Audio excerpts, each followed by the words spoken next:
In war, enemies are clearly defined. You know who you fight. You know who stands beside you. But in May 1945, inside a medieval castle in Austria, that certainty collapsed. American soldiers, German soldiers, and high-profile prisoners of war stood side by side, fighting together against the same enemy. This is one of the strangest battles of World War II. This is the story of Castle Itter. The war in Europe was ending. Nazi Germany was collapsing under pressure from all sides. Cities were falling. Supply lines were breaking. Command structures were dissolving. But not every unit had surrendered. Some continued to fight, and some became even more dangerous. Among them, the Waffen-SS. By early May 1945, everything began to fall apart.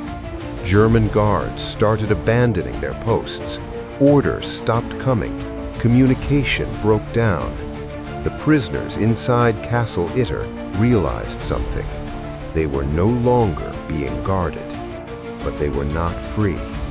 Because outside, the war was still alive, and nearby SS units were still operating. The prisoners made a decision. They would not wait. A message was smuggled out of the castle, a desperate call for help. Eventually, it reached American forces advancing through Austria, and one man answered, Captain John C. Lee. Lee didn't come alone. On the way to the castle, he encountered something unexpected. German soldiers, but not enemies. These were Wehrmacht troops who had turned against the SS. Among them was Major Joseph Gang, a German officer who had made a choice.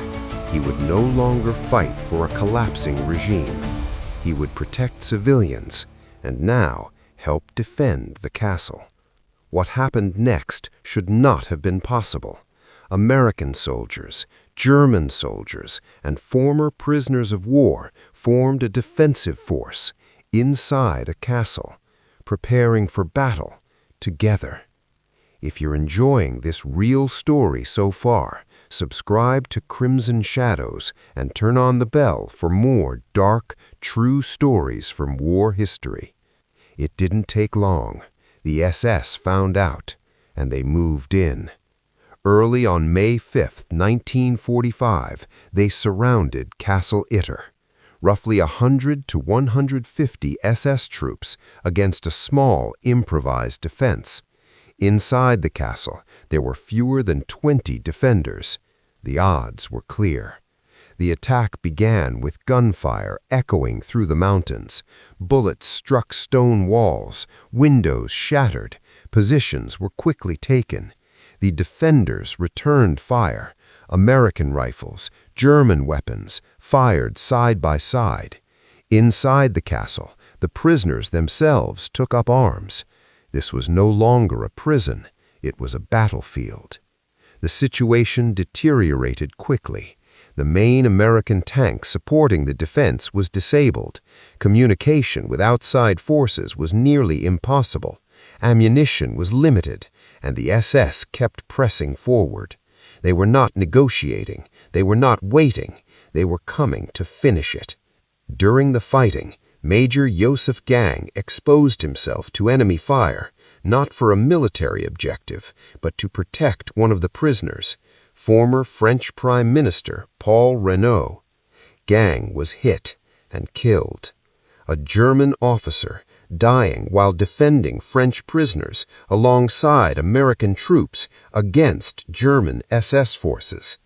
That moment alone defines how unusual this battle was. The defenders were running out of options. Ammunition was nearly gone. The walls would not hold forever, and the SS were preparing to overrun the castle. But the defenders did not break. They held their positions. They kept firing. They kept resisting, because surrender was not an option. Then something changed.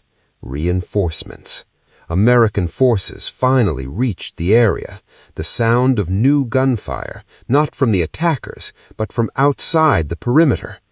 The SS forces were caught off guard, and slowly they began to collapse. The siege was broken. The Battle of Castle Itter lasted only a short time, but what happened inside it was unlike almost anything else in the war.